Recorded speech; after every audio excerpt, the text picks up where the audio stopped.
Now, for tonight's lecture, this is going to be really important to us. This is something that we all know about. It's all around us all the time, and we're exposed to their culture. But Mr. Bill Hyland, who is the foremost international expert in this field, is going to tell us about, and the parish historian as well, he's going to tell us about the time period in St. Bernard history that the Saliers came and made us pretty much what we are. Mr. Hyland. So nice to see so many of you here, and so I will do my best to tell you about the Canary Islanders, their coming to Louisiana, why they came to Louisiana, and to do it as quickly and as concisely as I'm capable of doing, which presents some problems at times. You know, until this time last week, I could barely speak, still getting over bronchitis from the festival. But anyway, today I seem to have recovered most of my voice. So in any event, last month we talked about St. Bernard Parish and the part of the river, the part of the parish that evolved along the Mississippi River, which in the French colonial period was inhabited by indigo plantation owners. And at that point, we discussed Bayou Terre-Haute and how Bayou Terre-Haute entered into the Mississippi River at what is today Poydras, and how that plantation had been granted in 1759 to Pierre Gaspard de Rochemort, who was the ordinateur of Louisiana when we were French. And he had been a deadly enemy of one of our governors, Kellerec, and he was quite a colorful figure. So in any event, eventually Rochemort was banished from Louisiana. You know, to be banished from here happened quite often, and to very many people. And then finally the property came into possession of Antoine-Philippe de Marigny, and then his son, Pierre-Philippe de Marigny, had the property.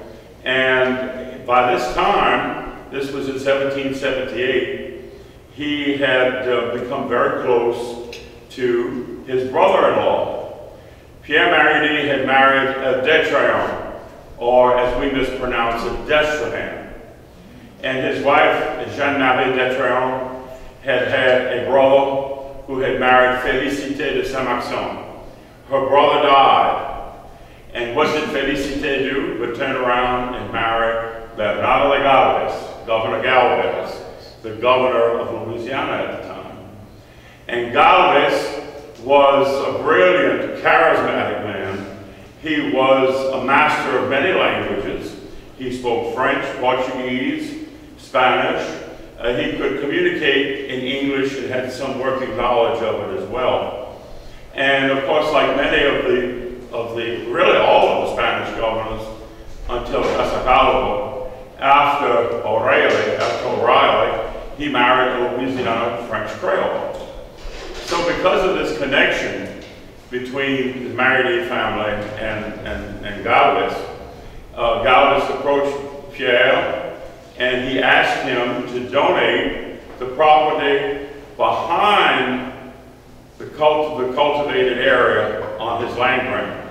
And remember, this land grant, this plantation extended from the Mississippi River over 20 arpents. 20 arpents at English Turn, at the very depth of English Turn. 20 arpents by a depth described in the instruments, by a depth entering to the lakes which enter into the sea. So it would seem that the depth of the property went all the way to what we would call Biloxi Marsh today. Wow. And of course, Spain had become very concerned about Louisiana. It's so interesting and it's so appropriate that we're speaking tonight where we have a view of the Mississippi River. That river, whether it's Algiers or St. Bernard or St. Charles Parish, the Côte des Allemands, that river is our reason for being. And whoever controlled that river was of absolute importance to the destiny of the development of the United States, or the Mississippi Valley, not the United States, but the Mississippi Valley. And of course, the French had known it. That's why they established New Orleans where they did. And then when we became Spanish in the 1760s, the late 1760s, there was a census taken of Louisiana. And there were roughly 13,000 plus European colonists, Western European colonists, people who descended from the French, the Germans, Irish, whatever, Western Europeans, slaves, and free people of color. 13,000 people in an area that extended from the Gulf of Mexico to what is today Canada. And then, in the interim, Spain had the greatest empire in Western Europe. She was the greatest force to be reckoned with. Great Britain was catching up to her, by all means, in the 18th century, but still, Spain was preeminent. And just as we have our Central Intelligence Agency, well, Spain had its intelligence network.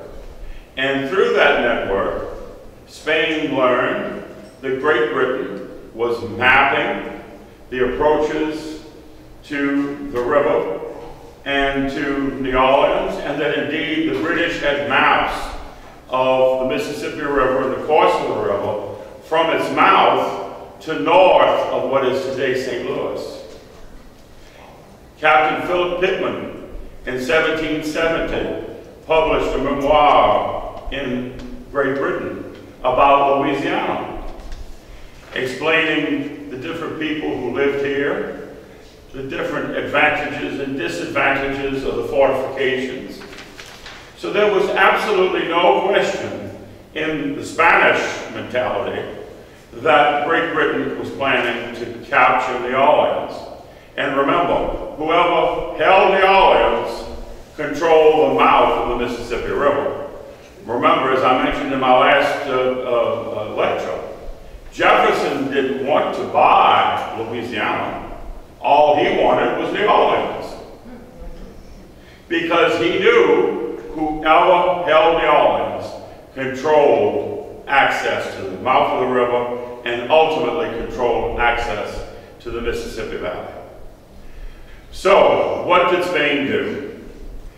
Well, there were different functionaries here in Louisiana. One was Francisco Boligny. Boligny had come here with Alexander O'Reilly, and he was a brilliant man. He was many times the acting governor of Louisiana, and he was, in many respects, the institutional knowledge, if you will, of Spain and her record here in Louisiana. So in the 1770s, he wrote a memoria, which was presented to Carlos III, Charles III, and in that memoria, he said that the British already controlled our economy largely, and that they were planning to invade Louisiana, that they were establishing successful settlements in what would become British West Florida, at Natchez, Mobile, Pensacola, and that the British presence was a threat to us, and that there were only 13,000 Europeans, African slaves, and free people of color in all of Louisiana. So, what happened? Spain said, we will acknowledge this memoria. On the strength of this memoria and other intelligence that we have received, we will embark on a colonization program. So, in what many Spanish historians have said is probably the largest recorded single colonization program in the history of any Western European empire, much less that of Spain. The Spaniards recruited 3,000 people in the Canary Islands. Can you imagine? The Canary Islands, as you know, are an archipelago in the Atlantic Ocean. They're about 80 miles off the coast of Morocco. And they became Spain's first colony, and then today they are still a region of Spain. or a state of Spain. But they were very important historically, and they became important because prevailing winds blowing from the European continent blew vessels south and west. And then when those vessels reached the Canary Islands, prevailing winds from the Sahara Desert blew the vessels due west. Dot and I have been in siroccos and sandstorms in the Canary Islands. And I can assure you those winds blow very strong. And as a matter of fact, even today, much of the electrical power in the islands is produced by windmills because of those winds. So they were very strong. And then of course the Canary Islanders formed the vanguard of Spain's colonization program throughout her empire.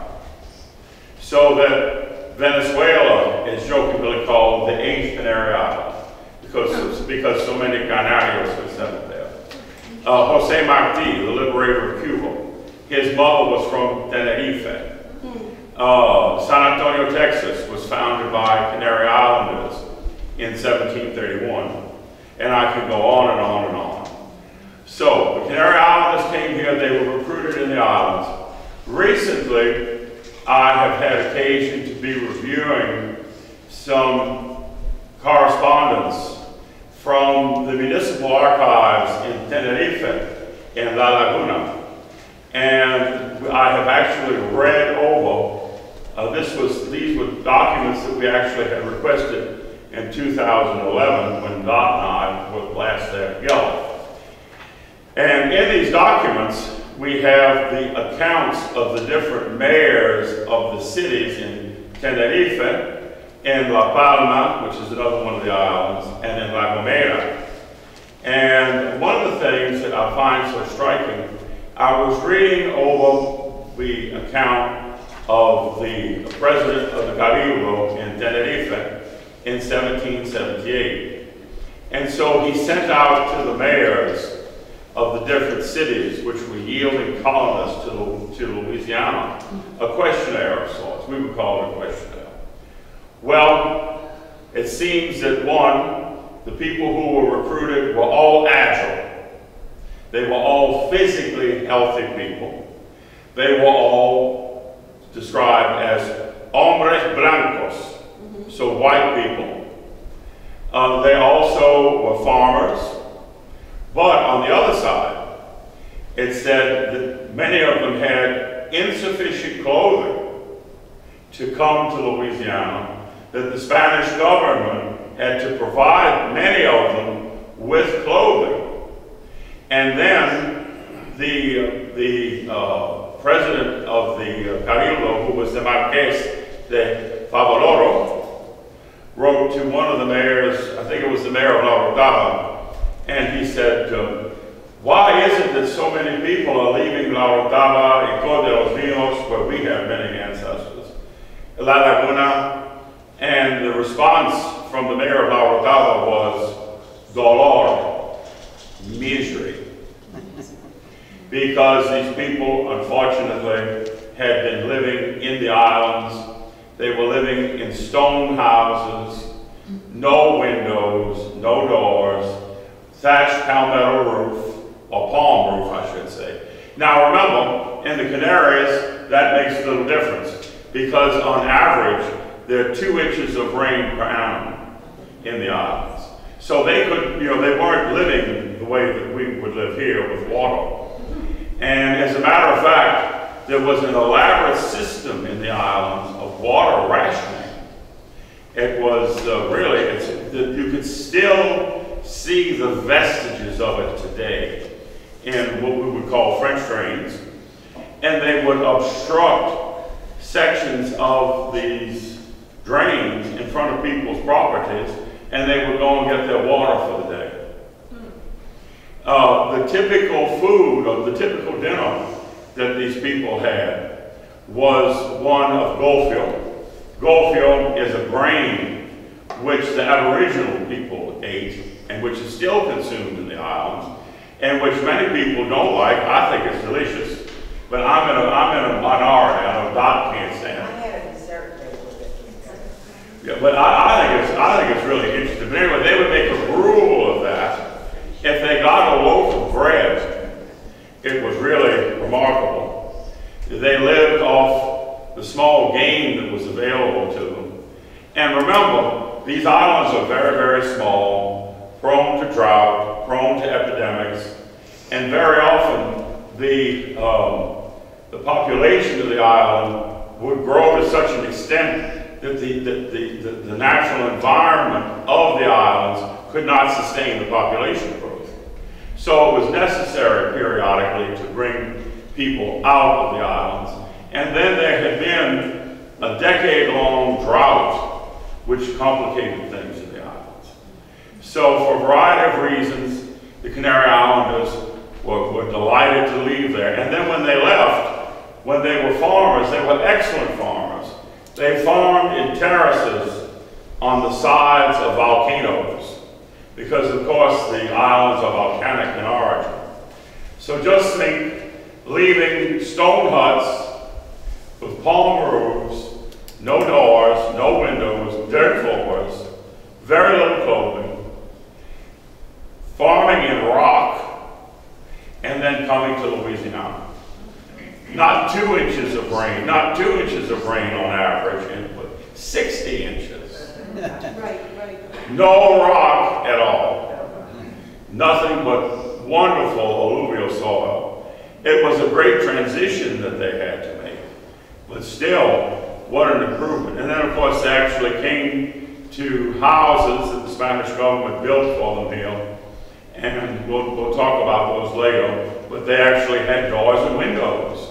And they had real roofs over them. So this was a real improvement for them. So in any event, the recruitment went on from 1778 until 1782. And the last of the colonists arrived in Louisiana in 1783. And the majority of those colonists came from the island of La Gomera. We just had a visit from that island this year in our festival, and it was wonderful to have them here.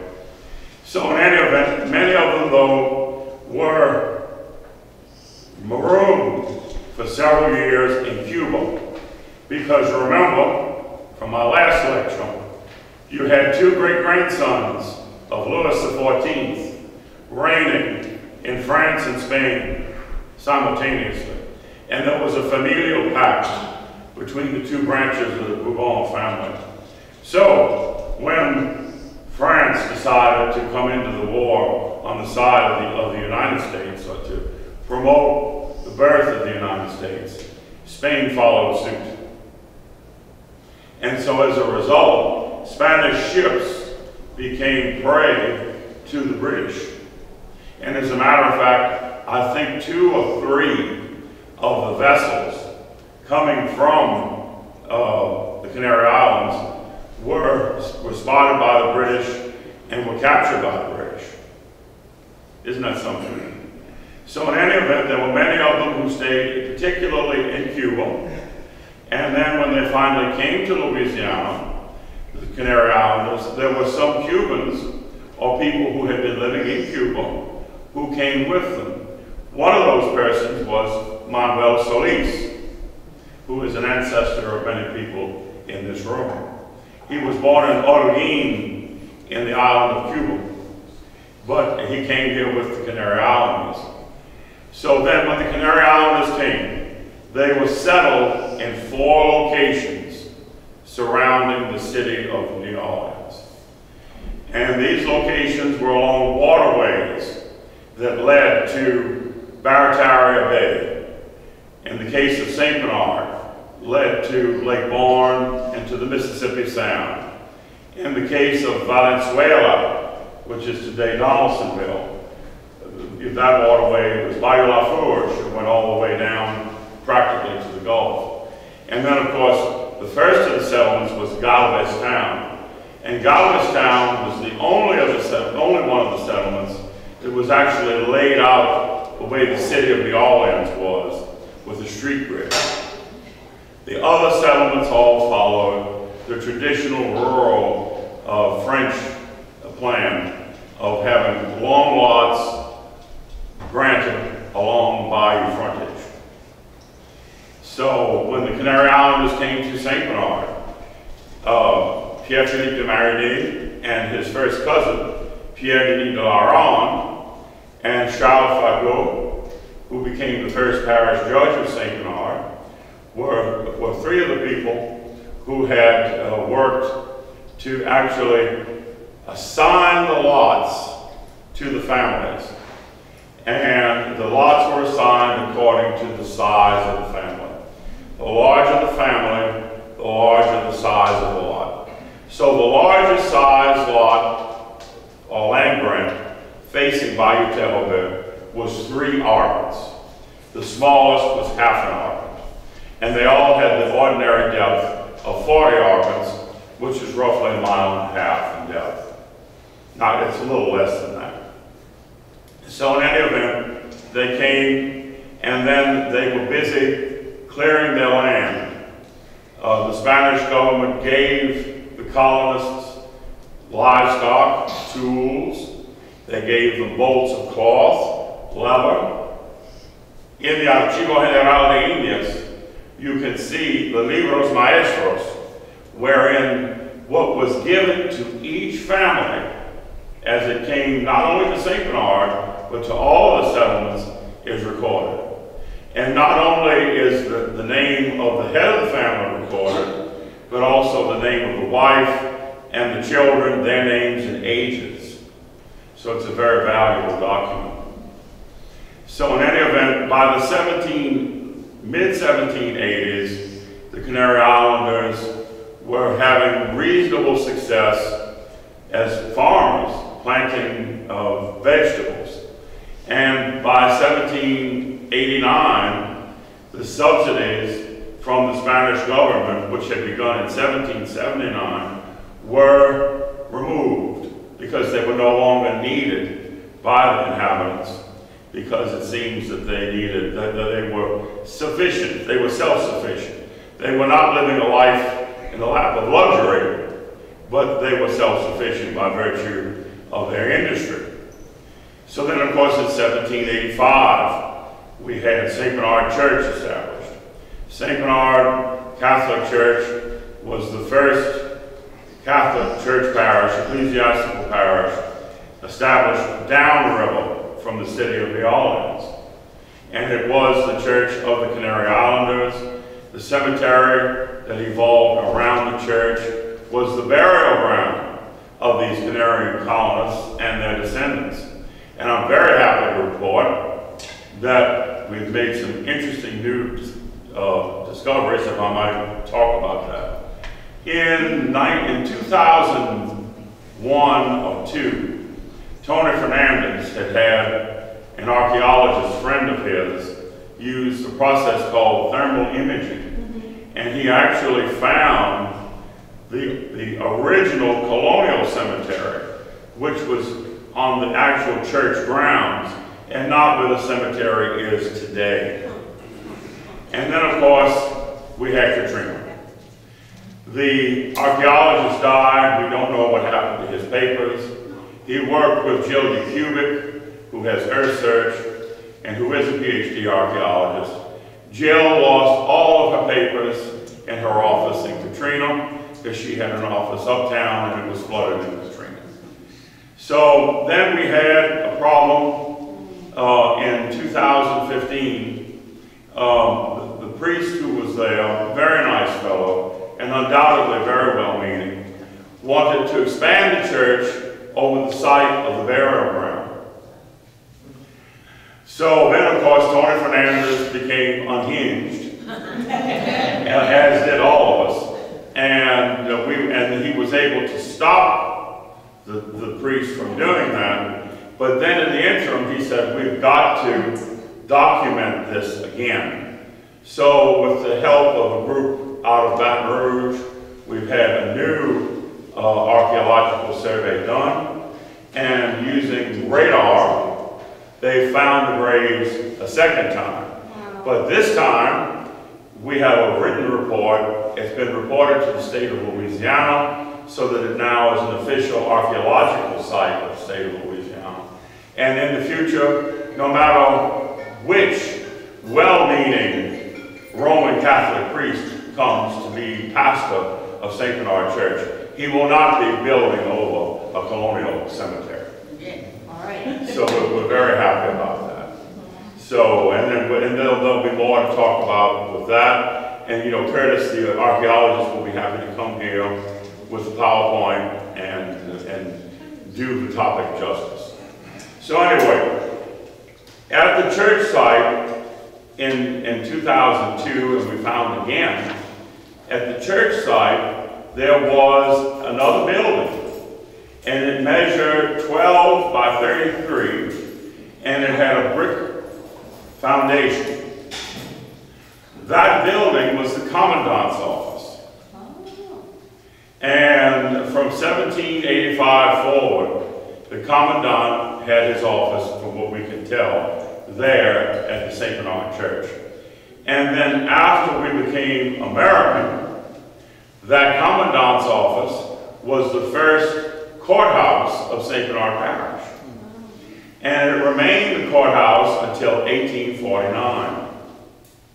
And what happened, for instance, in the La Tourette map of Louisiana of 1844, it shows the St. Bernard Courthouse next to Kenilworth. It doesn't even say St. Bernard Church, it says St. Bernard Courthouse. And this precedent was not unusual. Even today, for instance, if you go to St. John the Baptist Parish, you'll see St. John the Baptist Church, St. John the Baptist Cemetery, and St. John the Baptist Courthouse. And this was not uncommon at all. During the Spanish period, that church and those church grounds were where the militia was assembled. There were bandos del gobierno, or government proclamations posted on the doors of the church. Slave manumissions, for instance, were posted on the doors of the church through the 1840s. So that church was very much the center of life in St. Bernard Parish in its original incarnation. And then when we look at the names of St. Bernard, it was first called La Concepcion. And that, I believe, though we really haven't been able to document this completely, but the majority of the colonists who came to St. Bernard at the very beginning were from Tenerife, and the La Concepcion is something that's very much venerated there in the island of Tenerife. You know, there are many, many iglesias de la Concepcion, many parroquias de la Concepcion, many whatever, so it's very important there. So that's undoubtedly why it was originally called La Concepcion. Then it became called San Bernardo del Torno, St. Bernard of the Turn, because of English term. Then it became Nueva Galvez, New Galvez. The old Galvez being Galvez Town, which was near Baton Rouge that I mentioned to you earlier. Then it became just plain San Bernardo, and then that's the name that stuck until 1805. And then in 1805, the district of St. Bernard was absorbed into the county of Orleans. What had happened, Governor Claiborne had come, and by this time he was determined that he was going to make good Anglo-Americans of French and Spanish people who had lived here before he had, and who had established a society and had a working governmental system and a working legal code that had served their interests quite well. So anyway, by 1807, the territorial legislature of Orleans, because remember we didn't become the state of Louisiana until 1812, the territorial legislature was absolutely in an uproar. Some of this was brought about by operatives of the Spanish government. Some of it was just brought about by the fact that people did not want to change their identity. So what Claiborne did in 1807 was to enact territorial legislation, which I think brought about 19 civil parishes. And those 19 civil parishes had been posts when we were Spanish. And when we were Spanish, for instance, you had the Puesto de San Bernardo. But then in the Puesto de San Bernardo was the Iglesia de San Bernardo. So in the post of St. Bernard was the Church of St. Bernard. And then very commonly, the people who lived in Louisiana did not refer to these posts as administrative districts or as posts. They referred to them as parroquias or paroias, parishes.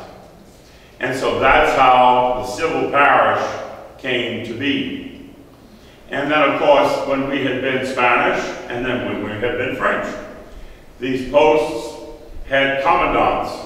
The commandant exercised not only military authority, but civil authority, so that he passed acts of sale of property, landed property, slaves. He passed manumissions, last wills and testaments. He was responsible for collecting fees, which were used to maintain roads and public improvements. You had a panel of syndics in each of the posts. They were responsible for districts within the post. What does this sound like? And so I could go on and on. Well, in 1807, we had, instead of a panel of syndics, police juries were established. And instead of having a post commandant, there was a parish judge. And the parish judge initially functioned in the same capacity as the post commandant. And this was all because so many of the people who were threatening, of the Creoles, were threatening to rebel against the United States. And as a matter of fact, Louis de Blanc de Saint-Denis for Natchitoches had threatened to blow up the territorial legislature. Oh yes, these people meant business. So in any event, Claiborne, being ultimately a very wise man and a person who really did know ultimately how to compromise and how to bring about this acceptance, this reconciliation, this acceptance of the United States, just the way that the Spaniards did. You know, when the Spaniards came here, they had to cause the people who lived here to accept their presence. And they did so by bending the rules. They did so by agreeing to the retention of a code of legal procedure, which even did not proscribe, for instance, the custom of Paris. The custom of Paris had been the major legal procedure, or code of procedure in Louisiana. And when O'Reilly instituted his Code O'Reilly, he said, and I quote, in the commission, he said that the recopilación de las leyes de Indias and the siete partidas, which were two codes of Spanish law that had been used in the provinces, that they were the laws of Louisiana. But he did not say in that proclamation that he proscribed the custom of Paris. So as a consequence, you can read notarial acts passed in the Spanish period which talk about the custom of Paris. So it was a hybrid culture that the Spaniards tried to support and that they tried to grow and were successful in doing. And once Claiborne realized that he needed to do that, things got much better.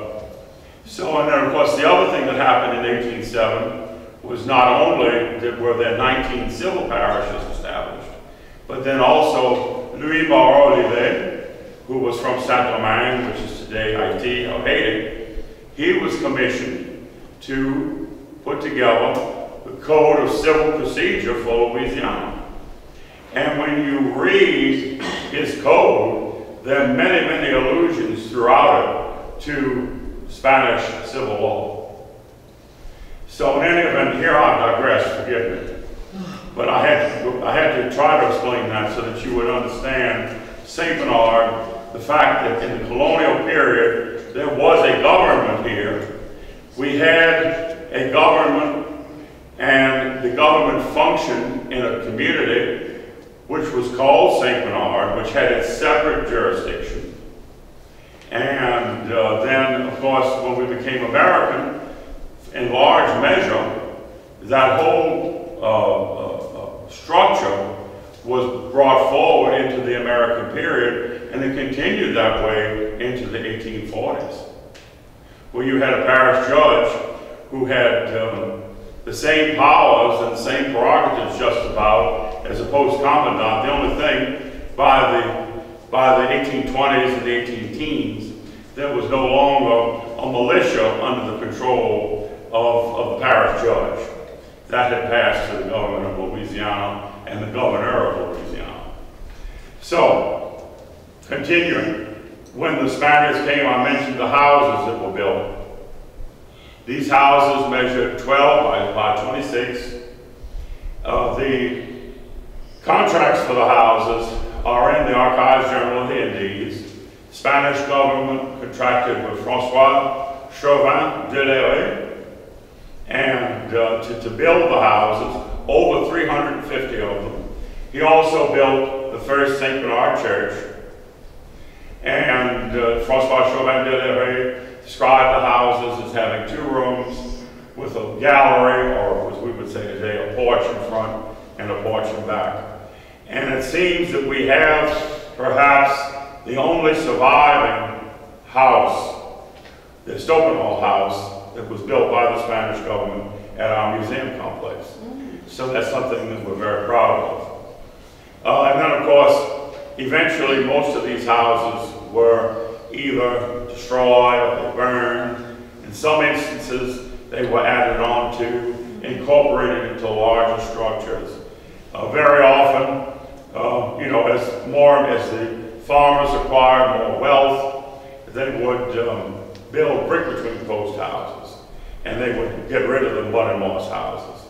But those houses really are fascinating in and of themselves, those mud and moss houses, because just think about it. You have a Frenchman, Francois Chauvin de Léré, building 350 plus houses, using West African slaves as his building team.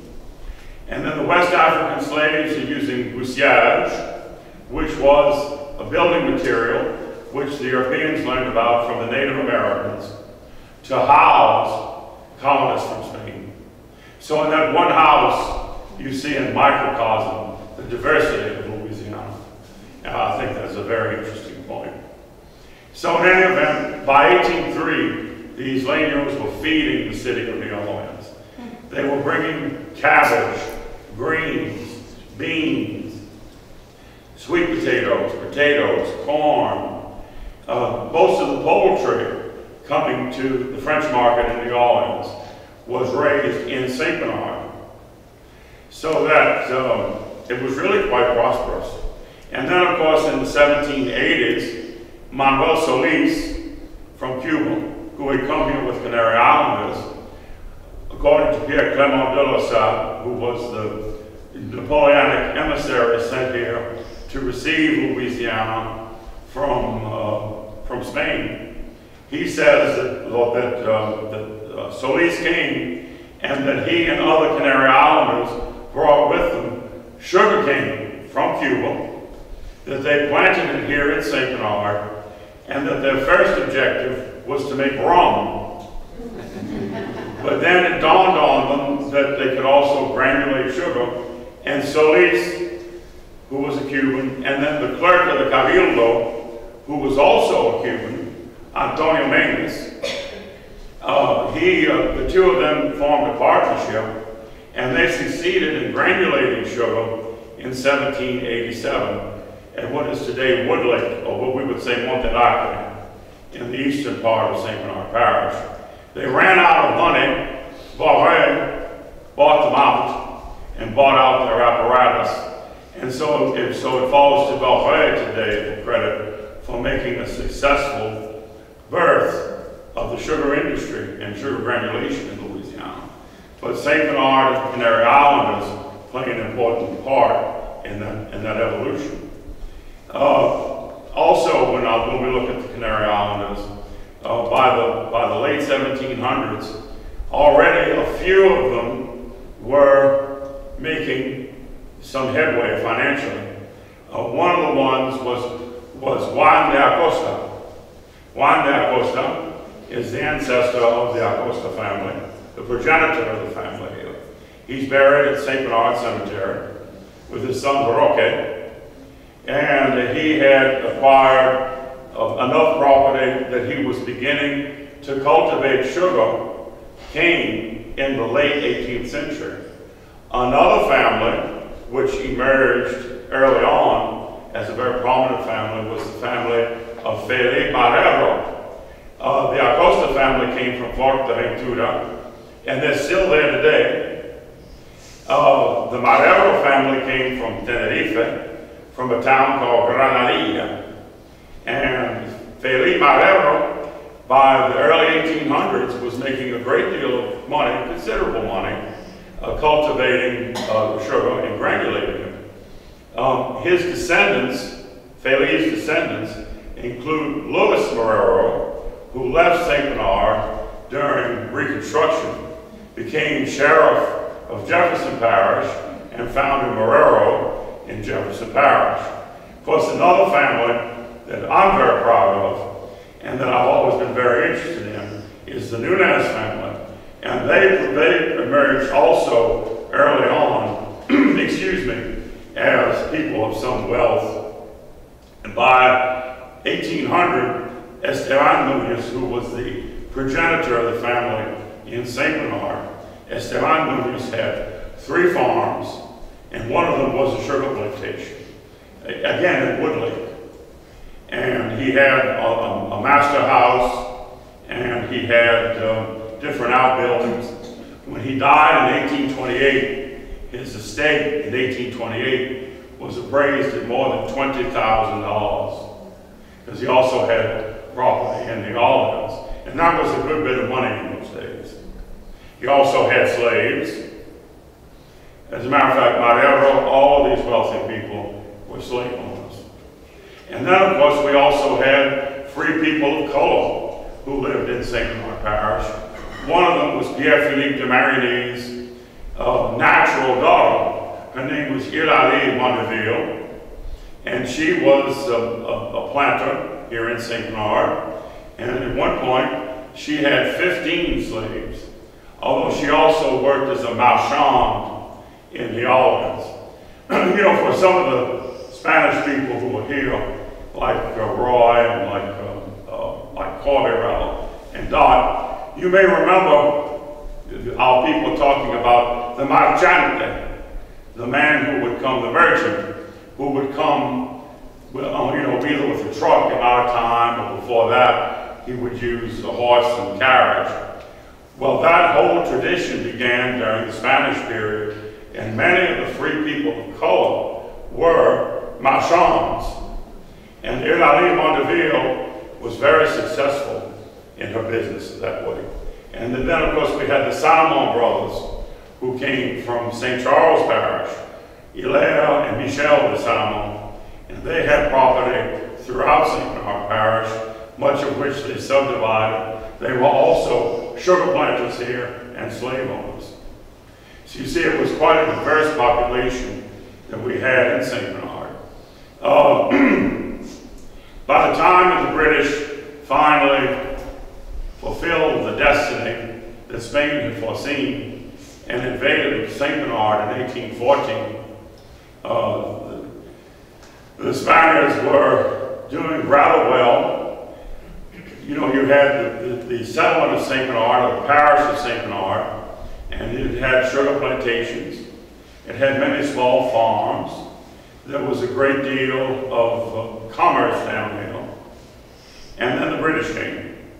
And when they came, they invaded and they occupied the original St. Bernard Parish.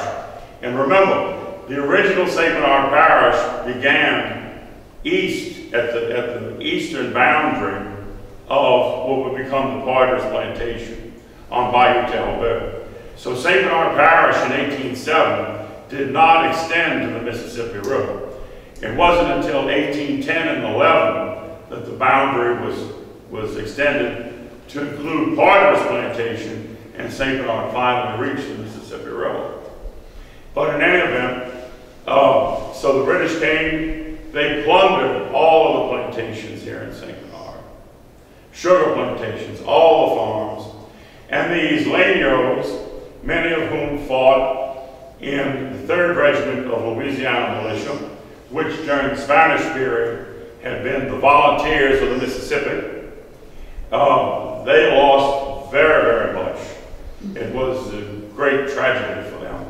The British took their stores of grain, they took their livestock, they dismantled the fencing, they dismantled the outbuildings, so that in many cases, all of these Lanios were left with were old men and women and children living in the houses that they had had when the British came, because the British at least did not destroy that.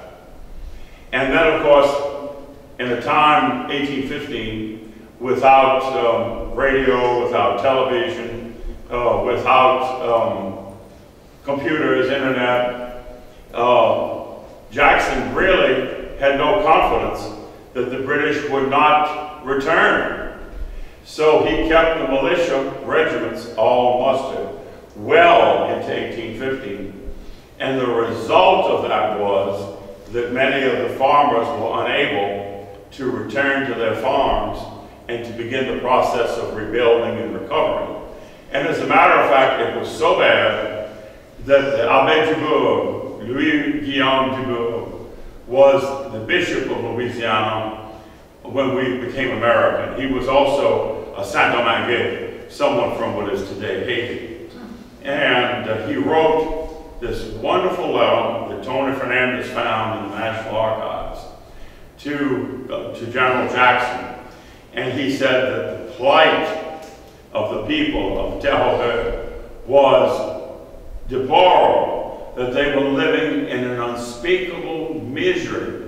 And then he mentioned one lady in particular, Rita Gonzalez Carbo. She was the widow of Sebastian Gonzalez, who had been a sergeant in the Spanish militia. She came to St. Bernard from Valenzuela, Donaldsonville, in the 1790s. And she, after Sebastian died, she married several other times. She had many, many descendants here in St. Bernard. Dot is a descendant, and so am I. So was Jack Stevens. You know, we're all related down here. So in any event, Bishop Dubourg said that she was so much beside herself that she had gone mad with grief. And he said, General Jackson, please release these people so that they can rebuild their lives. But it didn't happen. So then what happened, from 1815 through the early 1820s, the sugar planters recognized that the soil and the climate conditions along Bayou Terre-Haute were particularly conducive to the cultivation of sugar cane. So they began purchasing contiguous land grants. And what they did then was to assemble these land grants into large estates which produced sugar. And then many of the Canary Islanders were allowed to remain on the plantations as hired help. And then they continued working there until the Civil War and things that happened then. Then after the Civil War, there was an out-migration of those people who worked on the sugar plantations to the easternmost reaches of the parish. And there they formed places like Delacroix Island, Shell Beach, what we would call Louisville City, so on and so forth. But Delacroix Island being the first of these settlements coming out of that destruction of the sugar culture. But in any event, it was a terrible, terrible story. Then in 1817, you know, the sugar planters who lived along the river here said that they were tired of paying Orleans Parish taxes. Can you imagine this in 1816-17? So they petitioned to be removed from the parish of St. Bernard and to join the parish of St. Bernard. I mean, be removed, I'm sorry, from the city of New Orleans and to join the parish of St. Bernard. And that happened in 1817. So that's when St. Bernard Parish grew westward from Partner's Plantation all the way to the Fisherman's Canal, which is roughly Aycock Street today in Arrowhead. And then, of course, the final parish boundary change was in 1875, when I think the parish boundary moved from Fisherman's Canal to Jackson Barracks, and that's where it remains until this day. But you know, it's the bulk of the people, of the population of St. Bernard Parish from the 1780s until World War I lived on Bayou Terre-Haute, from Delacroix Island up. And then it wasn't until World War I that these sugar plantations were subdivided, sold to Sicilians and to other people, particularly to Sicilian Italian farmers. And it wasn't until that time that the parish really began to expand westward. And you know, in 1939, when the parish courthouse moved from St. Bernard Village to Chalmette, there was hardly anyone living in Chalmette. There was no one there. And of course, you know, that had happened because Dr. Merrow, in his deal, had determined that in order to break the control of the old order in St. Bernard, the old Estopanol-Nunez machine, and in order to go forward with his vision of public schools and a modern St. Bernard, the courthouse had to leave down there in St. Bernard. So it did. And you know, there was a plebiscite of the people living in St. Bernard in 1938 to determine whether the courthouse would remain in St. Bernard or whether it would move to Chalmette. And of course, the proposition won. The courthouse moved to Chalmette. There were 1,600 votes cast. Only 5 were cast in opposition. And so that meant that after 160 years plus, the seat of parish, the center of this parish moved from the east to the western district. And I'll leave you on this one note. Dr. Merrow mentioned in front of my great-great-great-uncle, Ben Ducrot, who was senator, he said, there will never be a meeting of the police jury. Well, let me tell you something. Our former parish president, Dave Peralta, decided that he would have a meeting of not the police jury, but the council in January of 2013 in the old courthouse. And do you know something? It was all frozen over. So anyway, I've rambled a lot. I've tried to touch on many different issues. I should have had maps. I should have had a lot of things. I thank you for your patience. And you know, as an English Jesuit once said in front of me, a speaker needs to be good, quick, and be gone. So it's time for me to go. Is there anything that do you have any questions? Is there anything I can answer? Yes. You talked about the archaeological work being done at St. Bernard Church. Can you tell me if anything was found about the 1918 influenza epidemic? Supposedly there may have been a mass grave there. There was, according to oral tradition, there is a mass grave there. And they feel they may have found it. They found a round area, an area that was perfectly round, and that they feel that that probably is it. But remember, we cannot dig up these remains because the church will not allow it. And in order for us even to have this ground penetrating radar, we had to go to Archbishop Amon, and he had to personally authorize that. When he has said that there will be no excavation of human remains. But it would seem that that's where it was. As a matter of fact, Turiano Alfonso and a group of the Isleños had worked with Dr. Ducro, who was coroner, and they would actually put the bodies on pirogues and skiffs, and they would paddle up to the church. It was horrible. It was horrible. Chelito Campo, who was a good friend of Dot's and mine, he remembered it very vividly. And he told me that Dr. Ducro had told him to wear a handkerchief soaked in whiskey and put it over his nose and his face when he went outside. That would keep him from succumbing to it. And he always said that he believed it must have helped because he didn't have it. But many, many, many people died. It was a terrible time in our history. And when was that? 1918. But anyway, and then later, the plantation was purchased by Louis Brognier d'Ecluet, who was a very famous man. After Madame Monville died, Louis Brognier d'Ecluet bought the property. His father had been Alexandre d'Ecluet de Piette, and he had come from Picardie to Louisiana in the late French colonial period, and he had been the commandant at St. Martinville, which was Atacapa, and different other places.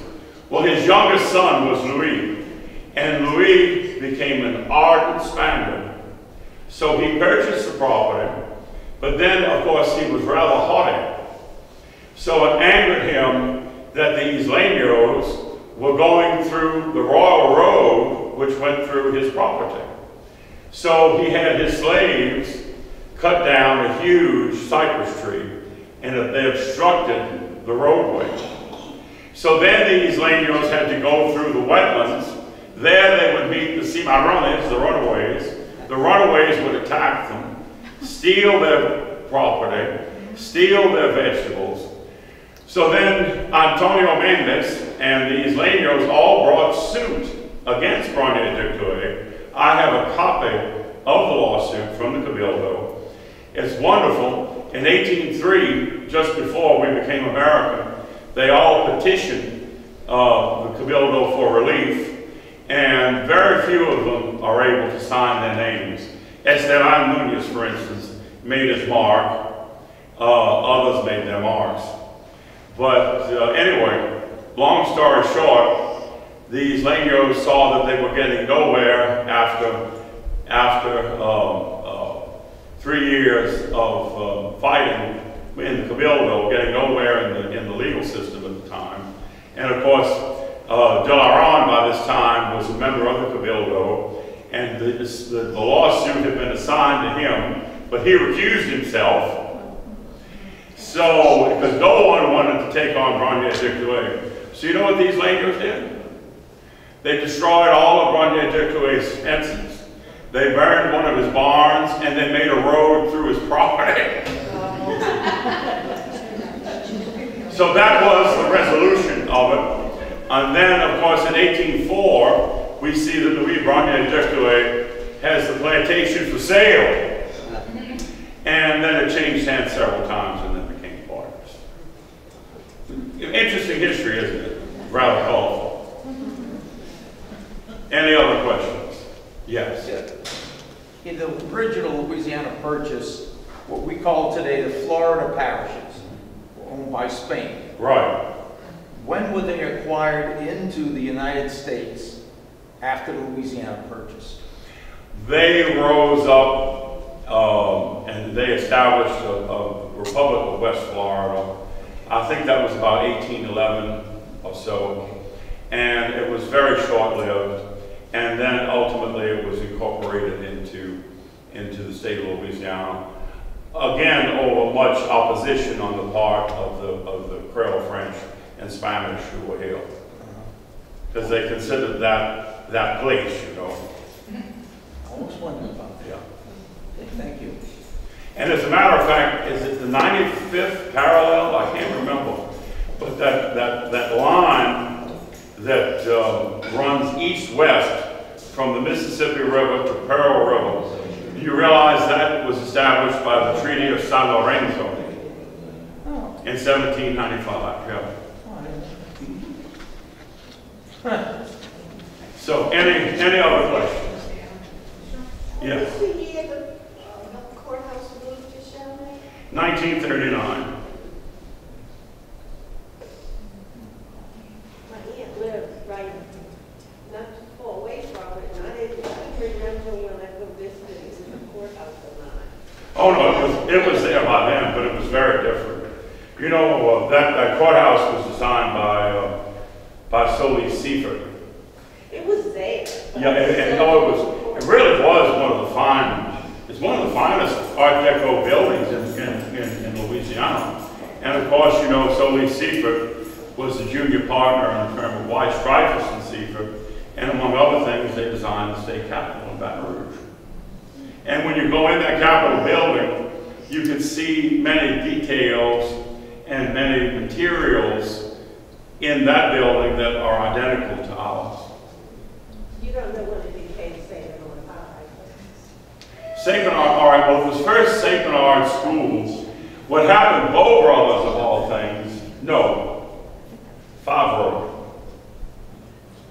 Was it Favreau? Yeah, it was Favreau brothers. Favreau got the bid in 1940 to rehabilitate the old St. Bernard Courthouse and make it into a school. And I think it was in 1940 that it became St. Bernard School, and then they just kept adding to it until it became St. Bernard High School, which was sometime in the late 40s, early 50s. So it went right from courthouse to school. Right. Immediate. Right. Right, and of course, you know, it was always a great disparity. You know, the people in the eastern part of the parish always felt that Araby High School was better treated than we were. And I never forget the time that, I see we have some homeless here tonight, the time that one of the most distinguished homeless, Pete Billiard, was in the St. Bernard High School football team, and they were all barefooted, and they soundly trounced Chalmette. So even if they didn't have all that Chalmette had, even if they were barefooted, by George, they were going to win. So, I think that Ron was always there because. well, and then, you know, in fairness to Dr. Merrill, you know, when Sebastian Roy wanted to build an elementary school in the eastern part of the parish, there was a meeting of parish officials, and one of them was the assessor of St. Bernard Parish at that time, and he had been a sugar planter. And Sebastian Roy, who was an alumnus of Jesuit, the Collège Jésuite, which is today Jesuit High School, he was very forward thinking. And he said, you know, if we can uplift the people there and give them an education, it'll make a stronger community. And this person, who will remain nameless, turned and looked at him and said, what's wrong with you? Don't you know those people are nothing but peasants, and we need them to continue as peasants in order to do what they should do to stay in their places. So this was the kind of mentality that Dr. Merrill railed against. Not that Dr. Merrill ultimately was the greatest saint, but this was the kind of mentality that he railed against. And getting a modern school system down here was one of his top priorities, and it was one of his greatest battles. And that was one of the reasons that he was determined. He felt that if he could remove the seat of the parish from where it had been and move it here, that it would set a different tenor, a different image for St. Bernard. And that it would solidify his power, which it did, though he didn't live long to enjoy it. Dr. Merrill was a tall man, and unfortunately, he liked to eat, and he liked to drink, and he was a diabetic, so he died of complications from diabetes. Any other questions? You see, I can just go on and on and find out.